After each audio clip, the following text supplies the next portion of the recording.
جوړه او خوشاله اوسئ. علي حیدر سلطان خیل یم. ملګرو نن د سره په اسټریلین غنم باندې خبرې کوم. دغه اسټریلین غنم چې کوم دی په وړومبي ځل باندې مونږه دلته کرلی دی.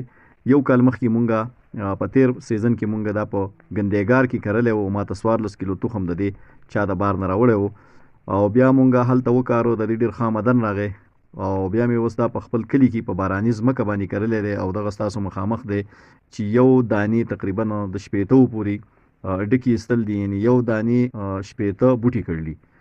نو دا ډېر زیات پیداوار والا سیز دی. خو دلته به یې مونږ په باراني ځمکه هم وګورو چې دلته څنګه دی. هلته خو مونږه په نیري ځمکه باندې کرلی او ډېر ښه پیداوار یې راغلی او انشاءالله د دې به په هاړ کې پته لګي چې دلته په باراني ځمکه کې دا څومره پیداوار کوي.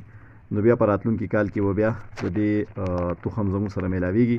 که تاسو ته پکارو نو بیا به دله درکوو. په هاړ کې به مونږ بیا د دې که ژوندو یو ویډیو جوړه کړو، هغه به هم ستاسو شریکه کړو چې یاره د دې وږی څومره دی او دا پیداوار څومره کوي.